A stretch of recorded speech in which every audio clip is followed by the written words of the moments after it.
Perlu kalian tahu, gejala asbestosis muncul dalam jangka waktu yang lama. Asbestosis tidak langsung menunjukkan gejala setelah paparan asbes, melainkan gejala biasanya baru muncul setelah 10 hingga 40 tahun kemudian. Ini karena proses pembentukan jaringan parut di paru-paru berlangsung sangat lambat dan bertahap. Asbestosis adalah penyakit paru-paru kronis yang terjadi akibat paparan jangka panjang terhadap serat asbes. Serat asbes yang terhirup akan terperangkap di dalam alveoli kantong udara paru-paru, menyebabkan iritasi, peradangan, dan pembentukan jaringan parut fibrosis pada paru-paru. Kondisi ini membuat paru-paru menjadi kaku sehingga tidak dapat mengembang dan mengempis secara normal, yang akhirnya menyebabkan kesulitan bernapas. Asbestosis termasuk dalam kategori penyakit paru interstisial dan dapat meningkatkan risiko kanker paru-paru serta mesotelioma.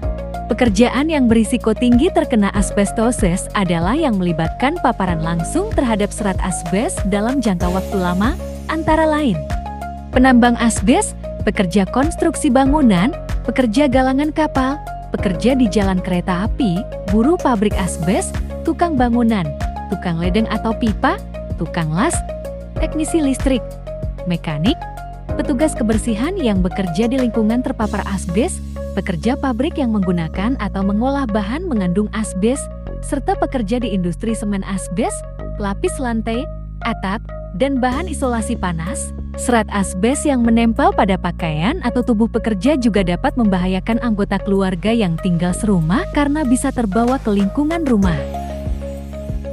Asbestosis adalah penyakit paru interstisial yang disebabkan oleh inhalasi serat asbes secara kronis. Serat asbes yang terhirup menetap di jaringan paru-paru, menyebabkan peradangan kronis dan fibrosis pembentukan jaringan parut. Proses ini merusak struktur alveolus dan kapiler paru sehingga menyebabkan gangguan pertukaran gas.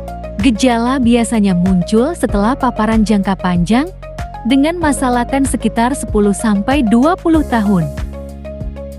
Beberapa faktor risiko utama untuk asbestosis meliputi durasi dan intensitas paparan asbes. Semakin lama dan banyak paparan, semakin tinggi risiko. Jenis serat asbes, amfibul seperti krosidolit dianggap lebih berbahaya daripada serat krysetil. Bekerja di industri tertentu, pekerja tambang asbes, konstruksi, insulasi, galangan kapal, manufaktur semen asbes, dan pembongkaran bangunan tua. Merokok, walaupun merokok tidak secara langsung menyebabkan asbestosis, kombinasi paparan asbes dan merokok secara sinergis meningkatkan kerusakan paru dan risiko penyakit paru lainnya, seperti kanker paru-paru. Faktor genetik, beberapa bukti menunjukkan adanya kerentanan genetik terhadap efek serat asbes. Kebersihan kerja yang buruk, kontaminasi di tempat kerja dan kegagalan menggunakan alat pelindung diri meningkatkan risiko. Tanda dan gejala asbestosis pada pekerja yang terpapar serat asbes dalam jangka panjang umumnya baru muncul setelah 20 hingga 30 tahun sejak paparan pertama. Berikut adalah gejala utama yang dialami. Sesak nafas. Gejala utama asbestosis adalah kesulitan bernapas yang awalnya muncul saat beraktivitas, kemudian bertambah parah hingga muncul saat berbaring. Sesak napas berkembang perlahan selama bertahun-tahun dan tetap memburuk meskipun paparan asbes sudah dihentikan. Batuk kering yang persisten. Batuk kering terus-menerus sering menyertai sesak napas, terutama saat penyakit memburuk. Nyeri dada. Pasien dapat merasakan nyeri atau rasa tidak nyaman di dada yang kadang hilang dan muncul kembali. Deformitas jari atau clubbing fingers. Pada kasus parah, ujung jari melebar dan membulat, dikenal sebagai jari tabuh. Ronki basal bilateral. Suara napas abnormal seperti ronki terdengar pada akhir inspirasi di kedua paru-paru sekitar 60% pasien. Penurunan nafsu makan dan berat badan. Gejala ini sering menyertai dan berdampak pada kondisi umum pasien. Pembengkakan di leher dan wajah dapat terjadi sebagai bagian dari komplikasi penyakit. Kelelahan ekstrem dan suara bising saat bernapas juga sering dilaporkan.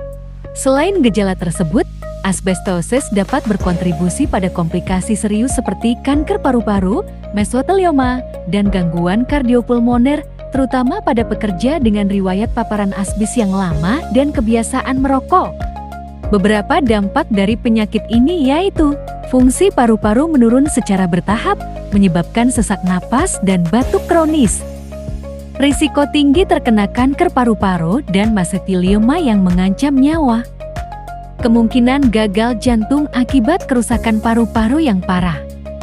Gejala kronis mengganggu aktivitas sehari-hari dan menurunkan kualitas hidup. Risiko kematian meningkat, terutama setelah bertahun-tahun paparan. Dampak sosial dan ekonomi, seperti kehilangan pekerjaan dan biaya pengobatan tinggi. Berikut upaya pencegahan asbestosis. Pertama, penghapusan dan penggantian bahan asbes. Mengganti material berbahan asbes dengan bahan alternatif yang lebih aman dalam konstruksi, pabrik, atau produk industri. Kedua, pengendalian teknis di tempat kerja. Menggunakan ventilasi lokal, sistem penyedot debu, atau ruang kerja tertutup untuk membatasi paparan. Menjaga area kerja tetap bersih untuk mencegah debu asbes tersebar. Alat pelindung diri atau APD. Wajib menggunakan masker respirator khusus seperti P100 respirator saat bekerja di area berpotensi terpapar asbes, serta mengenakan pakaian pelindung yang dapat dicuci khusus untuk mencegah penyebaran serat keluar area kerja. Pelatihan dan edukasi pekerja. Memberikan pelatihan tentang bahaya asbes, prosedur kerja aman, dan penggunaan APD yang benar. Monitoring kesehatan rutin. Melakukan pemeriksaan kesehatan berkala seperti ronsen dada dan tes fungsi paru-paru bagi pekerja yang berisiko. Pengawasan lingkungan kerja. Melakukan pemantauan kadar serat asbes di udara secara rutin untuk memastikan tidak melebihi ambang batas aman.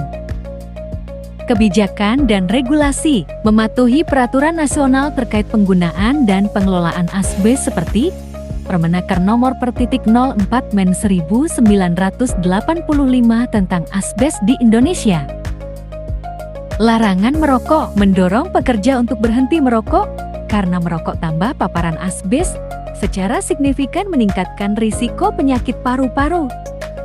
Besarnya konsumsi asbes di Indonesia yang dimulai sejak tahun 1950-an dan dengan populasi terbesar keempat dunia. Hal ini menjadikan ancaman epidemi adalah hal yang sangat serius. Pada tahun 2019 diperkirakan terdapat 1.661 kematian di Indonesia akibat paparan asbes di tempat kerja, di mana 82% diantaranya berasal dari kanker paru-paru dengan 1.268 kematian, 14% atau 225 kematian diantaranya berasal dari mesotelioma. 53% dari total kematian akibat kanker paru akibat paparan asbes di Indonesia terjadi di Pulau Jawa. Masih berdasarkan data GBD, 86% kematian akibat asbes terjadi pada laki-laki.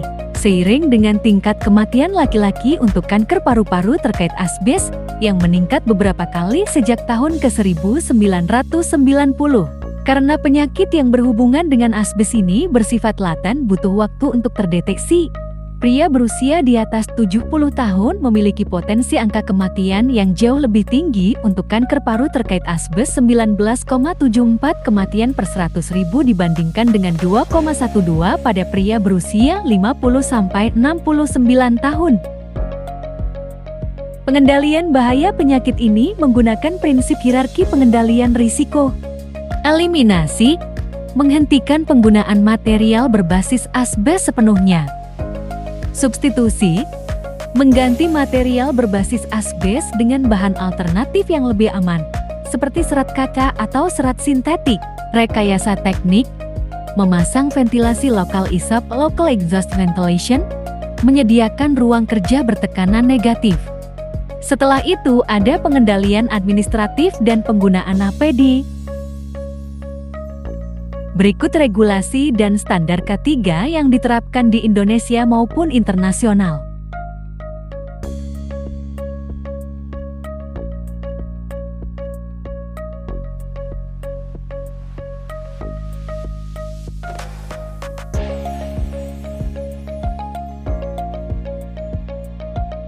Terima kasih sudah menyimak, semoga bermanfaat.